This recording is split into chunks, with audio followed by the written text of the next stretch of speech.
দাদা কি বলবেন, কেন ধরলো আপনাকে? দাদা কেন ধরলো আপনাকে? কি কারণ কিছু জানতে পারছেন? ও যে দুর্নীতি করেছে, কয়েকশো কোটি টাকার দুর্নীতি। লোকে জোর করে জমি লিখে নিয়েছে, ফারাজি অংশ লিখে নিয়ে কোম্পানিকে বিক্রি করেছে, 2 টাকার জমি কিনে 50 টাকায় বিক্রি করেছে। তাই আমি মনে করি ওর সাজাটা কম হয়েছে, আরও সাজা হওয়ার দরকার আছে। ওর কাছে কয়েকশো কোটি টাকা আছে। শুধু তাই নয়, আমার কাছে আরও তথ্য আছে। আমি সেটা সোমবার দিন আমি ওই তথ্যটা আমি সামনে ফাঁস করব, যে উনি কত কোটি টাকার মালিক আর কতটা জমির মালিক উনি। আমি এটা সোমবারে একটা প্রেস কনফারেন্স করে অনলি খয়রুল ইসলামের নামে যে দুর্নীতি, স্বজন পেশর, এলাকার জমি দখল, জোরদারি করে এলাকায় গরিব মেহনতি মানুষ, খেটে খাওয়া মানুষের জমি দখল করেছে, একটার পর একটা জমি নিয়ে তিনি ছিনিবিনি করেছে, দুর্নীতির পাহাড় করেছে। এলাকায় মানুষ ধরে এনে ভগবানপুরি পেটানো হয়েছে, অফিসে ঢুকিয়ে পেটানো হয়েছে। পুলিশ দর্শকের ভূমিকা পালন করেছে পোলেরহাট থানা। তাই আমরা বলতে চাই, এই দুর্নীতিগ্রস্ত লিডার এলাকায় থাকতে দিলে হবে না।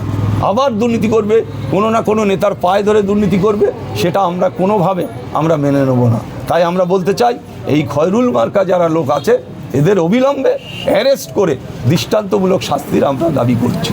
আমার নেতা নওশাদ সিদ্দিকী, আমি তানার কাছেও আবেদন করব যে এই ধরনের ব্যক্তিরা আইএসএফে ঢোকার চেষ্টা করছে ভাঙড়ে। আপনার কাছে আমার অনুরোধ থাকবে, আপনি দেখে নিন, আপনি এলাকার বিধায়ক, তারা কি করেছে আপনার বিধানসভার সময়। তার আগে আমাদের ছেলেদের ধরে ধরে এনে খয়রুল পাকাপুলি টানিয়ে মেরেছে পুলিশ। কোনোভাবে এখনও পর্যন্ত খয়রুলের টাকায় পোলেরহাট থানা চলছে, খয়রুলের টাকায় পোলেরহাট থানা এখনও চলছে। তাই থানার অফিসারদের মানে এদের হেলদোল নেই, যে যারা দুর্নীতি করেছে, যারা স্বজন পোষণ করেছে, যারা কোম্পানি আনার নাম করে কোটি কোটি টাকা যারা তছরূপ করেছে, এখনও করছে, এখনও বিভিন্নভাবে এই খয়রুল অ্যান্ড কোম্পানিদের বিভিন্ন জায়গা থেকে তোলা হচ্ছে।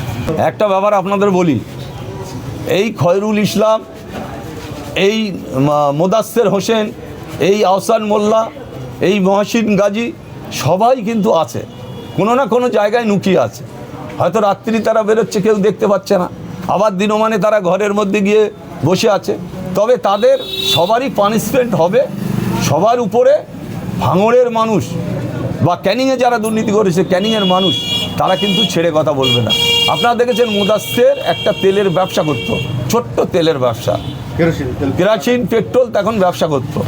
আর সেই মোদাস্সের আঙুল ফুলে করা গাছ হলো, কয়েক কোটি টাকা না, প্রায় 100 কোটি টাকার বাড়ি, গাড়ি, জায়গা, জমি তার নামে আছে। তাই এগুলো আমাদের মানুষের নজরে আছে, তারাও নজর দিচ্ছে। তানারাও বাইরে বেরুলে তানাদের খোলস যেরকম বদলে যায়, খোলস বদলাবে।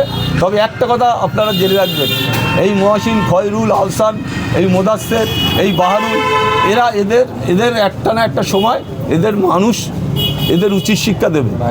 কতদিন নুক্কে থাকবে, কতদিন এলাকায় গা ঢাকাতে থাকবে। মানুষ কিন্তু তৈরি আছে বলেই আজকে তারা বেরোতে পারছে না।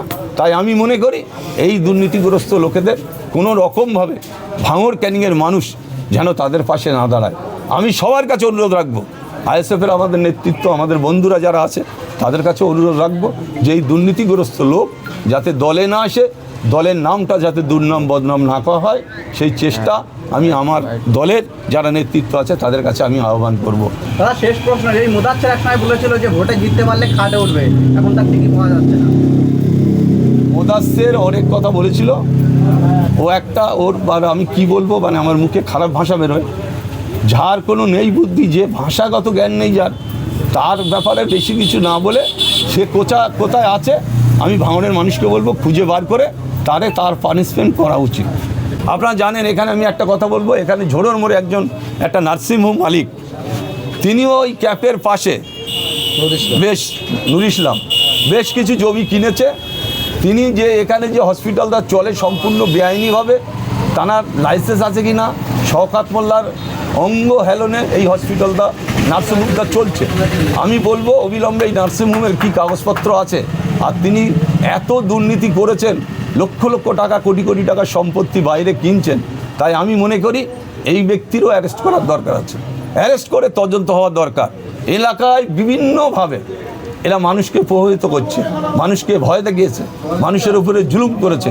তাই আমি মনে করি এই নার্সিংহোম মালিক একে অবিলম্বে অ্যারেস্ট করার দরকার, অ্যারেস্ট করার প্রয়োজন আছে।